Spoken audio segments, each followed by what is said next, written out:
Some leaders build careers, others build communities. Today's guest, Henry Gray, does both. With over 25 years in corporate management and a deep personal connection to the vibrant communities of South Auckland, Henry brings a heart-led approach to leadership. For the past 6 years, he has headed up the Customer Care Contact Centre at Auckland Transport, where service excellence isn't just an aspiration, it's a lived experience, measured in real time by the people who rely on his team every single day. From frontline transformation to boardroom leadership, Henry is passionate about empowering individuals, developing people, and building a legacy of meaningful, sustainable change. His journey is grounded in purpose and powered by a belief that great service starts with a genuine desire to uplift those around you. Kia ora and welcome to the Kiwi CX Collective, Henry Gray. Thank you for having me. That was pretty impressive. I've got a lot to live up to now. Man, you are a man that has the mana and the experience, and honestly, it's my pleasure to have you here as a guest on the CCNNZ Kiwi CX Collective podcast. And probably because I got to know you a little bit over the last couple of weeks. Yep. Can you do us a favor for our audience who might not have met you before? Can you share your journey into the contact center and CX space so we get a bit of a feel for Henry the man? Yeah, sure. So first of all, thank you for the opportunity. As I mentioned earlier on. I guess the journey into the CX world started a long time ago. I'm Samoan. Born in Uruhu, South Auckland, proud of where I come from in terms of Otara and Papakura. Hail from the villages of Saliufi, Apia, Sasinga, Sakpaikea. And my mum and dad from a young age, and this will be part of my story as I share this. As a young Samoan, we're often taught the pathway to leadership is through service. And we know it as ole ala, ole pule, ole tautua. And so the pathway into CX was a natural pathway.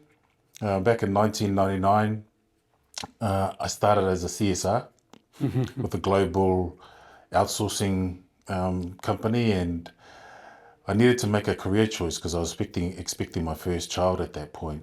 Wow. And they just opened up their New Zealand office. They were based in Australia and eventually expanded through to the Philippines. I gave them 3 months because I walked into the building on my first day and there were 3 desks and one of them was being held up by a hay bale. And I thought to myself, I'll give them a month and I'll see where I go. And within 3 months, they had partnered with one of New Zealand's leading companies, and then I just saw within the next 12 months, blue chip companies outsourced to New Zealand, from Australia, from the Philippines. And I then undertook a number of roles from TL through to project management, through to operations manager. And it opened so many doors for me. Understanding how contact centers operate, both from an outsourcing, inbound, sales, outbound. And just understanding what global companies mean, right? Understanding the cycles from nearshoring to offshoring. But at the heart of it all, ole ala ole pule, meaning, the pathway to leadership through services, there's no way that a global blue chip company would come and knock on our doors if they didn't believe that we're offering service, right? And so my ability to be able to, I guess, harness that from a young age and in the corporate world, see that as being an attractive, viable quality that just resonated with a lot of different managers. And I guess one of the highlights was having a vice president for Asia Pac from Japan fly in, sit in a meeting and listen to a quarterly review that I presented, thinking, jeepers, what have I got to say that's valuable to this VP? And turns out, we actually managed to save a contract as a result of that. So yeah, it's a long sort of story, lot of different chapters, but through it all, the value of what I was taught from a young age made it a natural pathway for me, and so to this day, it just continues to resonate in the teams that I work with, the companies that I've been able to partner with, and obviously through to today as well, being here. I just, again, I often pinch myself and wonder, what is it? And I guess probably the other part to that is a faith that I have that continues to resonate through that as well. So, yeah. Absolutely. Well, thank you for taking us through that journey. And it's exciting for me because you talk about leadership pathway through service. And that's such an important thing, that pathway to leadership is through service. A good friend, colleague of mine, Jonathan Lowe, who's based out in Malaysia, talks about here to serve.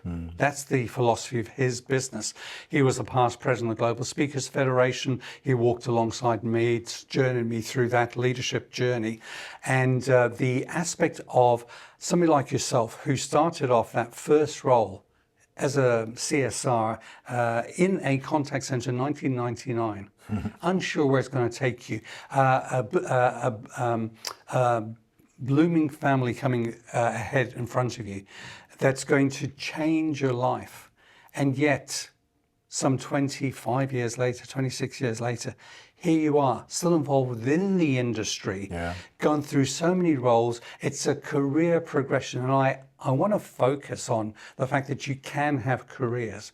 Because so often we hear that contact center, it's a entry-level job, often referred to as on living wage or minimum wage. That's not the most sexy phrase. We put those two together. Yet you've experienced this journey and you've grown as a result of that.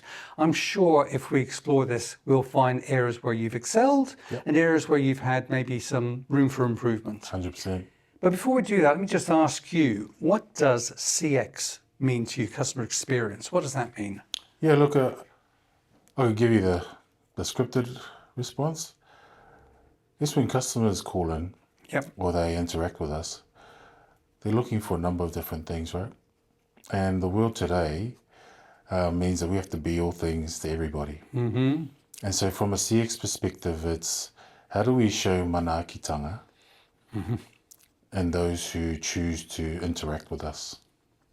And it's pretty simple, it's pretty basic, but for me it's how do we show manaakitanga to those who choose to interact with us?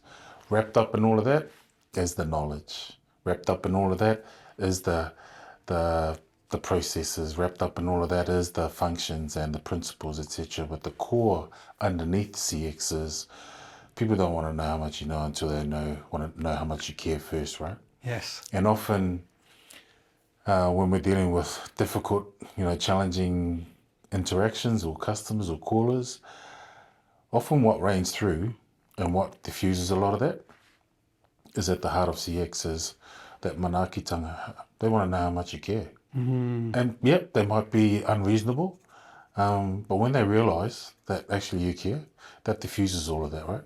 So for me, it's simplified in that. And again, if I bring it back to the heritage of how I grew up in terms of CX and service, growing up as a young child, I didn't like doing what I was told sometimes. Growing up as a teenager, I went against because I thought I knew it all, and even as a young team leader and manager, again, I thought I had a title and it gave me privileges. But all through that, the underlying principle that I started to realise that when you lead with care, when you lead with manaakitanga, that has an overriding arch effect. And studies now show, that those who show care and empathy, right? Buzzword empathy, customers have exponential returns, and so it has the opposite when they complain, right? So again, another long-winded answer, but for me, I over-index on what that means and how that actually can overcome a number of challenges when it comes to that whole CX space. So I was born in North Africa, and my parents are Greek by heritage, and we had probably very similar to the Samoan culture. It's a very family-orientated culture. And growing up, and I'll share, as shocking as this might sound, we were encouraged when auntie or uncle came to take their coat, put that away, ask them what they want to drink, organise their drinks. Even back, and this was the 60s, so I'm showing my age here, offer them a cigarette and actually light the cigarette for them and hand it over. So no judgment on that, but things have changed. But manaakitanga is absolutely correct. You're not the first guest that we've had who's used that phrase, which I often attribute back to John Maxwell. People don't care how much you know until they know how much you care. And this is a common theme I keep on seeing coming time and time again. In a moment, we're going to talk about the people side of things and the culture. But when you look at contact centres, there's what I often refer to as the 3 Ps, the product, the process and the people. And recently at a conference that we were both involved with, there was conversations about the use of technology, especially the product in the form of AI, which is an incredibly powerful tool that can be an enhancement to the way people work. But if you were to look at all the tools that are available that you've been working with, especially the recent past, what's one innovation or tool that's had a major impact in your operation? Yeah, look, you're right, there are a number, and obviously AI is the latest. Well, I'm not going to go there. I'm going to go with something that sticks out and is transformative. But before I go there, it's interesting about innovation, right?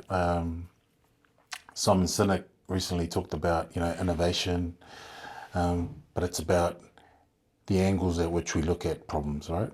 Innovation is purely an enabler, right? And it's how we make it go faster, etc. But to get to the core and the heart of solutions, it's what angles are we looking at? What lenses? What are we taking into account that actually impacts our customer and our staff? And so when we think about something that's really been impactful for me, it was something really simple. When people call Auckland Transport, often it's about how do I plan my journey.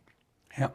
And so for us, getting caught up and you're at a bus stop and waiting to get to someone, connectivity, sometimes it can be so frustrating. And so we, through some of our team members, thought, why don't we just connect them with the ability to plan their own journeys and actually get access to timetables? And so we introduced what was called live departures. And so through a simple IVR opportunity and some software, customers were able to call in and actually, whilst they were waiting for the next bus or they missed the bus and wanted to know what the next one was, just the simple connection between them and that ability to control their own journeys.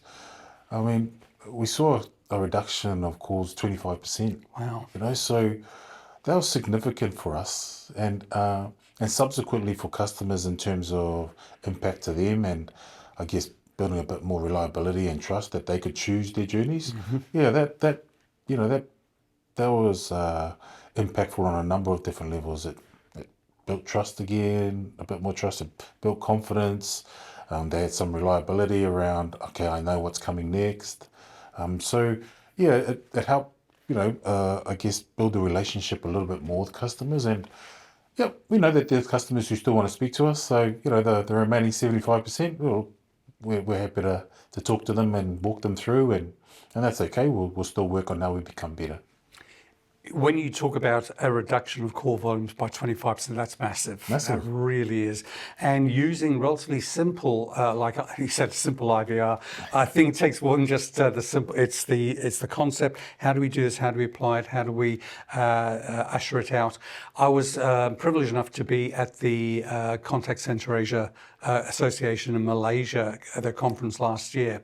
And Ron Kaufman, who was the keynote speaker that came in, talked about as you apply digital channels, it's so easy for us to say to our customers, hey, just go online and do this and do that. Yeah. But as an alternative, he said, well, why don't you walk your customer through this process? This empathy that you talk about is about saying to our customers who might be in the older age demographics, not digital natives, who, if you say, let me show you how to use this, and we can work our way through. Because when it comes to developing that trust, that and give them the confidence in what they want to do, it's very, very important for us to do that as a collaboration. Yeah. But when you think about contact centers, we're under tremendous pressure. The pressure is to answer calls, to handle them within a certain average handling time, to get a good CSAT or NPS score at the end of it all. When you look at metrics within your contact centers, what are the metrics that you think we should be focused on and ones that we need to encourage others to also look at? Yeah, really good question. And before I answer that, I just wanted to touch on your point about walking customers through, right? Mm-hmm. So whilst we had 25% of our customers who enjoy the benefit of live departures, we also recognise that there are parts of our business that need a bit of a handhold when it comes to navigating through some of our tools, etc. And so we identified particular groups, and it's something I'll touch on later on, which is about predictive engagement. Mm-hmm. And so we identified a certain group of customers, and we proactively reached out to them. And we decided, let's just onboard them. They're calling us in. We know predictive engagement. We know they're calling us for certain reasons. So let's just proactively reach out to them. And what we found when we did that was they were 3 times less likely to call back for the same reason. Wow. So just that alone, and the way in which we did that, as a hey, look, just letting you know that we know that you're going to need to navigate around. So we thought, hey, we have an app. We know that another feature that you're probably going to, at some stage, come across, which is online payments. Let's talk you through that. Are you open right now? And so just those conversations, onboarding, whilst there might be pressures on AHT, I think management would be really happy when we actually had call reductions, happy customers, and efficiencies in those sort of senses. So yeah, those sorts of things, and predictive engagement for me is about front footing it with customers, right? And so when we come back to what are the metrics that I often look for, I mean, obviously we look at all our metrics, but I often look at what's customer voice telling us, right? What's staff or CSR well-being telling us, right? 2 key aspects, right? When you talk about people, process, right? So customer voice, your CSATs, your sentiments, all of those, your FCRs, what are those telling us? And we're looking at those on a daily basis. So having the right rhythms in place, right? And ensuring we measure what matters. And because from those stem a lot, right? You can see the chinks in the armor straight away if you're seeing that you've got something trending downwards when it comes to customer voice. The onus then is on us to go, are we doing something about it or not, right? So those are really important. CSR welfare. So, we often have a percentage of interactions that are of a violent, threatening nature, aggressive nature. And we often measure those after the fact. And often the impact is already had, right? The CSRs have had the call, they've had the experience. After a week, it's after the fact. So we're working really hard, and we've got some old tools right now that we're just reinventing so that we can actually enable them with some innovative tools. But just understanding what those mean for our CSRs live and getting them to actually feed back. Some alarming statistics, and I won't throw what they are, but from an industry term, there's a lot more confidence by customers when they're unhappy to voice that, and the level and the nature by which they voice those, which are of a violent, threatening nature. It's easy to just go, no, that's just part and parcel of the role, but it has an impact. Statistics tell us that, CSRs take 30% of that home. Wow. Right? And so if that's 30% directly when you leave home, depending on your personality or your makeup at home, or if it's later on, that's alarming. So for us, there's an onus and a responsibility when it comes to that service piece. Okay, well, how are we ensuring that our staff have the best environment, safest environment, where they can be their best selves, So So those statistics are really important for me. They're great statistics, and it's a reflection of the industry. I think it's also a reflection of a trend post-COVID, where we have become even more divided as a nation. I think we've been polarized, and people take the frustration, maybe keyboard warriors on one level, certainly in the digital environment, think it's okay. It's not okay. No. And we, as leaders within the industry, have to provide the safety nets for our staff, our CSRs, and their well-being. Another guest that we had talked about this aspect of coaching, and what are we doing to coach to create that safe environment, so we can actually give them that ability to come in and say that when it's happened, we can be not the cliff, not the ambulance at the bottom of the cliff, but literally the savior of the top. And I think we've got to understand a lot more. If 30% are taking this home, that's a shocking statistic. What have you observed in your activity that's helped to improve this for your CSRs? Yeah, so, I mean, one of our controllables is how do we interact with customers? And so interacting with customers is really important. We talked about empathy earlier on, right? Yep. It's also getting information right. It's also ensuring that when customers are calling us, that our CSRs feel confident about the information that they have. Yep. But they also feel confident about how to manage, such interactions, right? Yes. And that it's okay to say, look, this is not acceptable. So when we come to training, etc., I'm a big believer of programs as opposed to events. And so it's easy to have a program, an event where everyone comes in, sits down and goes through a session and thank you very much. Everyone leaves feeling really happy, but I find that's highly ineffective, right?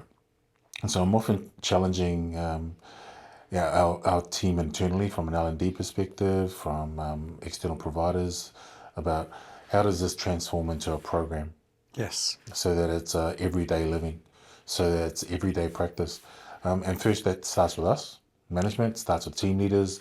Again, manaakitanga, because again, we care enough. If we do care enough and we're truly putting that on the line, then we truly believe that a program is what's needed. And we've done events and we know that, it doesn't work. So interestingly, we had a situation where we had an external provider come in and they were shocked. They were shocked at the level of desensitization that our staff showed when they attempted to recreate some of our extreme interactions. And one of the exercises that they taught to diffuse straight after an interaction, they ended up having to use it themselves. Wow. Because we came to this realization that we've taken our eye off the ball. Our staff have just desensitized. So yeah, it was really important. So we had to do some real work around, number one, ensuring that our staff actually realized, number one, that this is not acceptable and this is the impact of that level of tolerance or desensitization. And then uplifting that value that they themselves, actually, you're a person. You're someone's son, you're someone's daughter, you're someone's mum or dad, you're someone's grandparent. And if you're being impacted over time because of what's happening at work, as a manager, I can't sit with that. I shouldn't sit with that. So there's an onus on us. And so I'm so glad I've got such a great team, right across the board who are just really passionate about making sure that we've got this program that's really catered towards, number one, empowering our staff, and number two, educating our customers too. Letting customers know that, look, I'm sorry, this is not acceptable. And if you continue, I actually have means where I can report you. Yeah. So there's some accountability there from our members of public to actually, we don't mind if you're not happy. Just remember that they're people that you're talking to, right? Absolutely. And I think we've got to encourage that in all contact centres, in all spaces that have that customer experience and customer service interaction. As we listen to this, as you said, an event versus a program, John Maxwell talks about the law of process. He says leadership develops daily, not in a day. Yeah. And again, we've got to do things that develop over a period of time. That's why a program is such more effective than just an event. So let's move into the area of leadership. Yeah. What does good leadership look like in CX and contact center world to you? Yeah. You referenced John Maxwell. One of the significant turning points in my career as a leader is when I undertook a principle developed by Sir David Brailsford. And for those who don't know, feel free to look him up. He's been accorded as turning British and English cycling around. Right? He introduced the concept and the principle of aggregation of marginal gains. And so under the cycling teams that he managed and he took, it was measuring everything. Yeah. Right. And often it can be really, really intimidating trying to tackle everything, right? And so for us as a leadership team, it's been about understanding what matters, articulating our priorities. And when we say what matters to customer, what matters to business, what matters to people. And so articulating that in terms of progress, what does progress mean? And then being relentless in our practice, our rhythms, being disciplined around what does that mean, and so holding ourselves to a standard and to an account. Obviously, Auckland Transport, we're accountable to the public, Yes. to Aucklanders, to New Zealanders, and so even more, reason for us to ensure that, when it comes to aggregation of marginal gains, often we can get intimidated by 25%. But 25% comes from 1% at a time. And so I started that practice in my last job. And so we ended up coining that aggregation of marginal gains to success as a habit, but so is failure. So we're not denying ourselves of poor habits. And so for us, it's understanding that, okay, well, if we understand what good looks like, but we also understand what poor looks like, then what are we choosing? Yeah. And then when we review and we call out what poor looks like, I'll get better at how I call that out. There's a level of ownership and accountability where we need to then decide, well, okay, do we want this to carry on? Or do we focus in on what we're actually achieving? And so simply put, 1% a day is 5% at the end of the week. All right? Yep. So for us, it's success is a habit, but so is failure, So when you look at that 1%, I often think about a phrase again I heard many years ago and I've used so many times. You're either green and growing or ripe and rotting. Yeah. So we've got to be willing to continue to look at areas where we can grow. Yeah. And you talk about ownership and accountability. I've heard a great phrase. People can either spend their time in bed, BED, blame, excuses, denial, or they can use their OAR, ownership, accountability, responsibility. And we've got to do that. We've got to encourage that. So if you then take that, how do you inculcate this into the culture of a team? How do you develop that team culture? Yeah, so I'm gonna pivot now to a particular group that's really important for me, and it's probably been why I've been in this industry for 25 years. Team leaders. Team leaders are often, and I share this a lot, even as recently as this morning, it's one of the most thankless roles that you can have in an organization. It's thankless in the sense that you're the glue between company strategy and implementation and how CSRs or staff roll that out. Yep. And if we have a team leader group that's effective and they care and they're on board, great. If they're not, they're disengaged and not accountable, etc., then we've got challenges, right? And so as a manager of team leaders, it's really important that we build team leaders that feel empowered. Team leaders that realize that, part and parcel of the journey is that we may make mistakes, but for the better part of it, and I subscribe to capability program that we're doing, which is 5 to 1, which is, 5 positives for 1 constructive, right? Yep. And so for us, it's about, let's focus then on our 1%ers and let's keep throwing mud on the wall in that way. And if it doesn't stick, cool. and we know how it doesn't work.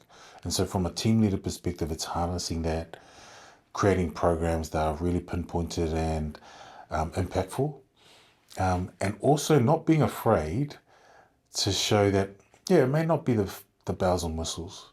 It may be purely based. It may be just Excel for now. Yep. But the impact, show me that the impact doesn't matter, right? So that's really important, the team leaders, right? And so when we can galvanize a team leader group by default, and I've had such privilege and honor and catching up with people that I've been able to have a part to play of in their careers as they've gone through contact centers, who are now in bigger and better roles. And I think I mentioned to you earlier on at some recent awards, it was so heartening to see managers of contact centers of other organizations that I've had a part to play in their lives and their careers over time. And when we do that well, right, as we know, that just it exponentially just, just grows. It's another leadership law that I love, law of legacy, because we're going to influence and impact people. As I've had people, as you probably had also in your life, who've come in and impacted us. They've invested in us, and we're just paying it forward. We're just working through. So, often within a contact center environment, we're constantly going through change, and change isn't everybody's friend. I mean, I personally love change, more so than my wife does. But have you had to navigate resistance to change? And if so, again, what did you learn in that? Yeah, I think I'm sure you agree. Resistance is just a natural part, right? Science tells us. Yes. Resistance to any change is, I believe, a quality that we need to just embrace as part of normal behavior. Why? Because otherwise we wouldn't get things done, right? And so embracing that is an easy catchphrase, but how we as managers and team leaders, how we navigate through that. I mean, I mentioned I've been in this 25 years. I haven't got it right all the time. As recently as in the last month, I've had to sit down and apologize to some of my leaders and just let them know that I'm sorry, I didn't listen, right? And listening is a key aspect. Navigating change means listening first, right? 2 ears, 1 mouth. And then the second part after that is, how do I, in my journey as a leader, get better by one, understanding my team, and number two, understanding how do I get better on taking them on journeys, right? I mean, I've learned as a parent of 4 children, married 29 years,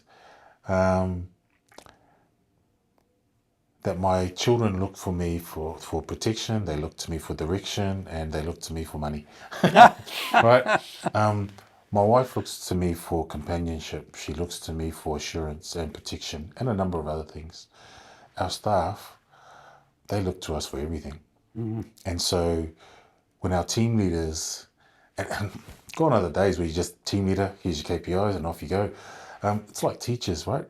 Nowadays you're the counsellor, you're the security, you're the well-being expert, you're all things to staff, and by default, that all of a sudden becomes an expectation. And so being able to empower our team leaders in those areas of, I call them the untangibles, because the tangibles are your metric related interactions, but the untangibles which you can't see, I'm trying to elevate those a lot more, because I'm sharing with my team leader and the staff that, actually sharing a little bit here,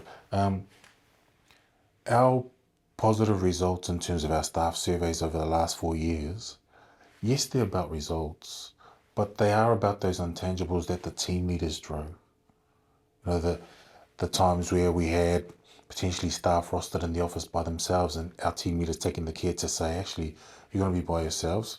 Maybe we just wrap that up. We get you to work from home so that you're in the safety of your own home, or vice versa. We've got people working from home who need a little bit more coaching. Hey, look, let's get you in. Let's get you upskilled a bit more so you can have the confidence when you're on your own. It's having that, I guess, EQ, and nowadays that is so unmeasured.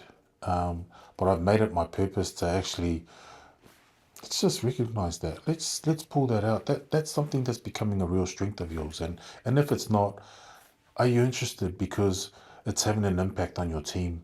Yeah. You know, you mentioned earlier on, people view contact centers as a entry-level job. Maybe, but how cool is it that you have an opportunity to influence someone at this early stage on how to be amazing at CX manaakitanga, who have got moments in time, 2 to 3 minutes with members of the public, which they're entrusted about getting them from A to B. How cool is it that we position that and let them know that you made that happen, right? A lot of the conversation we keep on coming back to, it's people related. And definitely we're looking at that leadership and how do we develop the leaders within.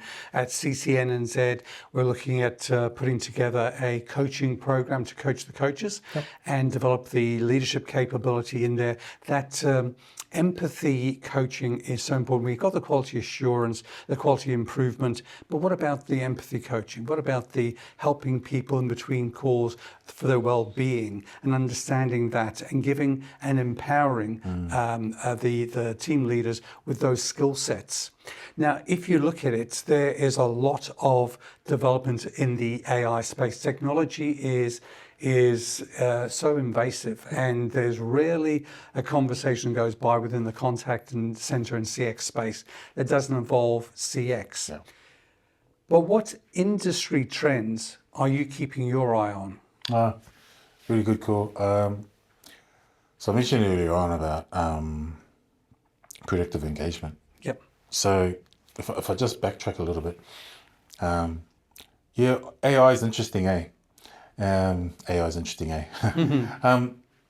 Because we're running AI just like every other contact center, and we're measuring empathy. And so in our initial stages, you can say the right script, and that earns you an empathy score, but it doesn't measure your tone.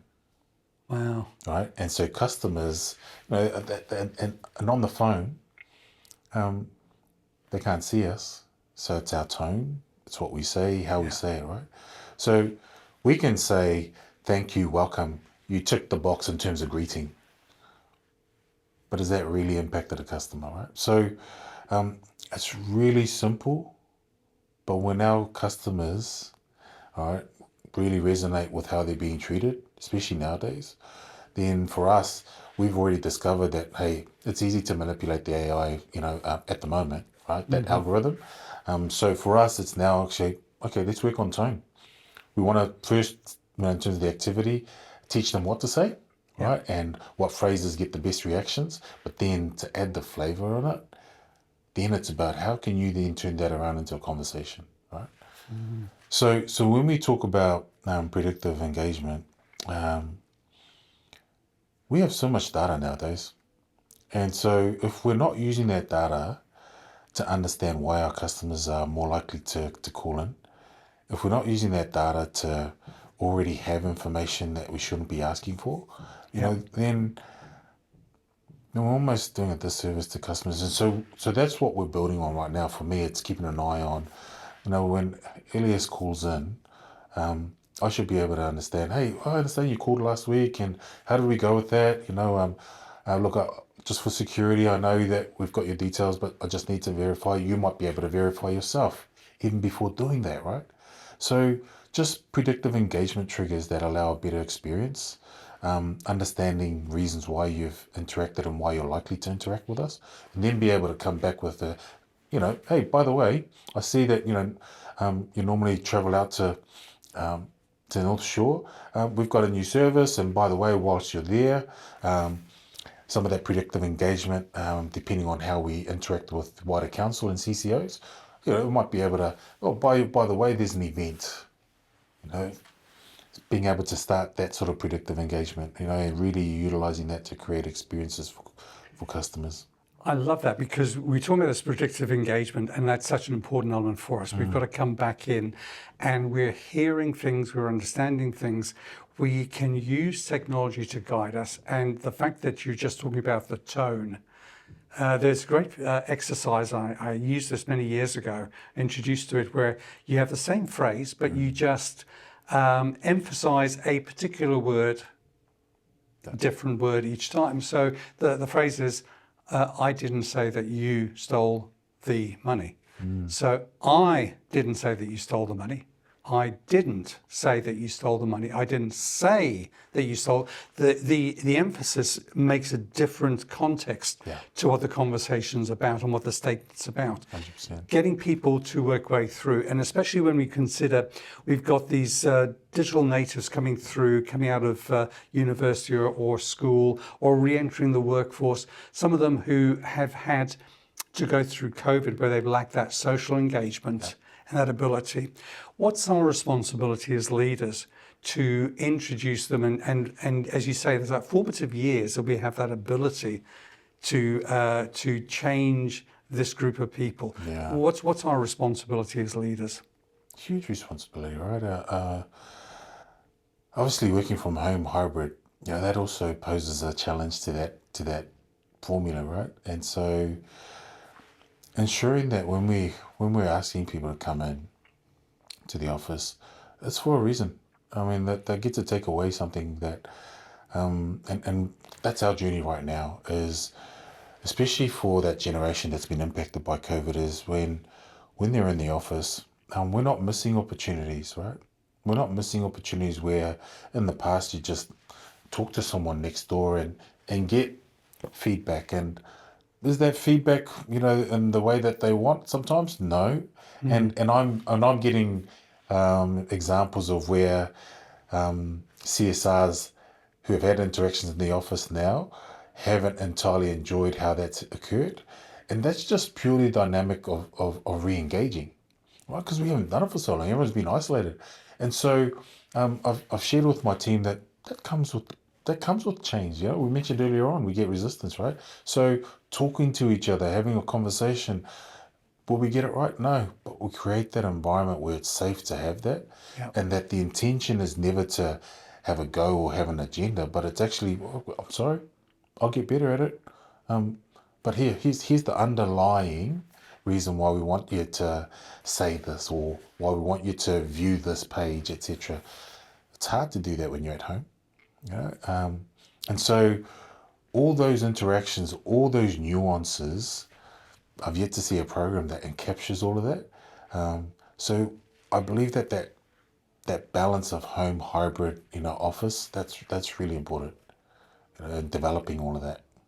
Well, we're going to come to a close on this conversation. I think I might be inviting you back for episode 2.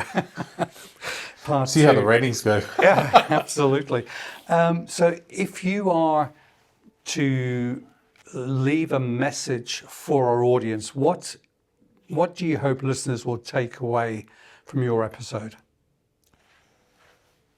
I thought about this for a while when someone else asked me about what do you want to leave when you finish your leadership legacy or your journey, and it still rings true today. Leadership for me is a privileged responsibility. Yep. It's not a title. Some people treat it as a title, and trust me, the fall hurts more when you take that approach. But when we lead with it's a privilege and it's a service, the people that I've impacted, the people that have had the opportunity of seeing generational futures change as a result of them, I can't put a price on that. And so for me, I just leave something that one of my mentors shared with me is, to be a leader, we must first learn to be a servant. To be a servant, we must first learn to be obedient. To be obedient, we must first learn to be humble. And to be humble, we must first learn to die to ourselves. And that last part got me. Die to myself. What does that mean? There'll be days when I leave the office and no one's appreciated, some of those days, right, when it's all happening and you're giving and you go home and you think, geez, ungrateful. But then I go back to my principles and why I do this. And, my faith, I've mentioned it right at the beginning, my faith, and I feel that, leadership has that element of faith, and if we're called to be leaders, then we must believe that the people that we're enabling, that there must be a positive end result. Otherwise, why do it? Right? We must believe in that there are positive results that we're working towards. Otherwise, why do it? Don't do it if you don't believe then that there's a positive outcome or outcomes for our people, for customers. Don't do it. Because leadership is about an element of faith, and it's an element of faith in working with each other, our people, technology, and that belief is that it's a positive outcome, and understanding that we may just be a part of it. We may not necessarily lead it all the way through, and that's okay, right? So, yeah, see if we can wrap that up in one statement. We'll let our audience ponder on Yeah. that, because I think it's important then to do that.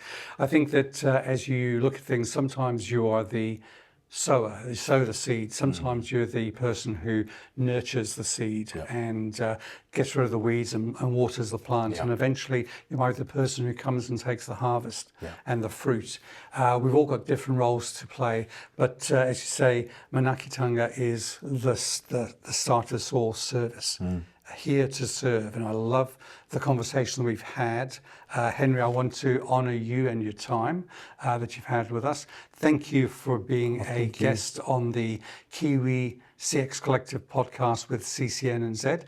I want to wish you and your team the best for your future development of future leaders, as well as the impacts you've got with Auckland Transport and the public that you serve today. Thank you so much for te lawa.